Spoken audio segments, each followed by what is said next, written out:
mereka ucapkan saat dilantik tak lebih dari janji kosong. Mereka yang mendapat amanah untuk menjaga kesejahteraan masyarakat kini lebih sibuk untuk memperkaya diri sendiri.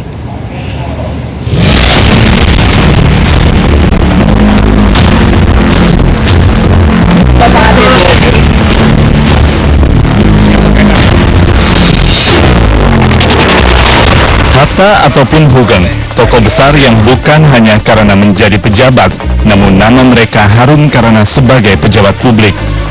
Mereka dapat menjadi panutan dan tauladan. Sebagai salah satu orang yang sangat berkuasa kala itu, Muhammad Hatta tidak mampu untuk membeli sepatu impiannya karena kesederhanaan dan kejujuran yang dia pegang teguh. Dan juga Jenderal Hugeng yang penuh dedikasi terhadap negara, bahkan Hugeng tanpa segan turun langsung ke jalan mengatur lalu lintas. Kisah-kisah mereka menjadi inspirasi bagi generasi ke generasi. Anda lihat misalnya awal politik kita bekerja di awal-awal kemerdekaan, seluruh politisi kita adalah intelektual, entah dia belajar sendiri atau dididik secara khusus dalam partai politik, tapi selalu ada semacam moralitas pada politisi di awal kemerdekaan, bahwa mereka adalah pembawa pikiran baru.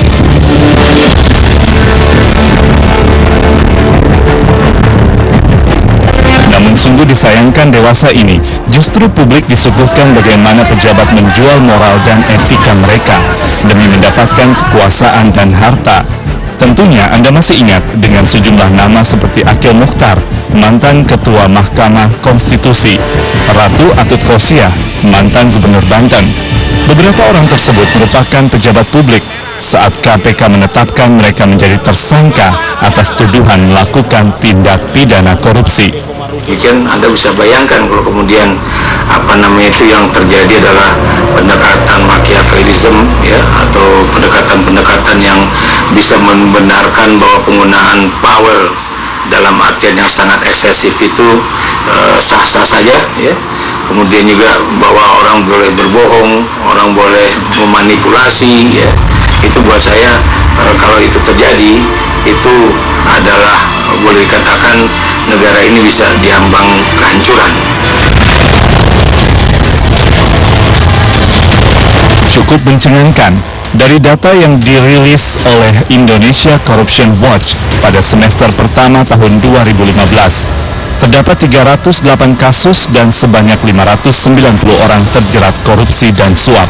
Tidak main-main, potensi kerugian negara sebesar 1,4 triliun rupiah.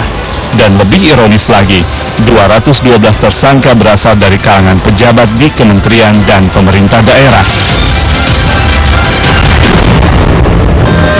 Donald Faris selaku peneliti ICW mengatakan jika persoalan korupsi menjadi persoalan serius yang melibatkan pejabat pusat dan juga kepala daerah.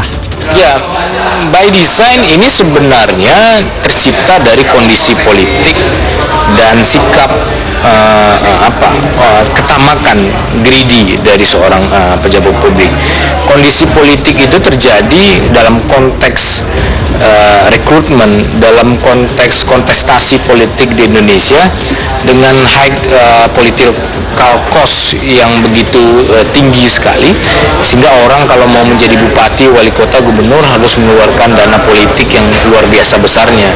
Subsidi APBN dan APBD belum mampu menjawab dana politik yang dikeluarkan oleh kandidat.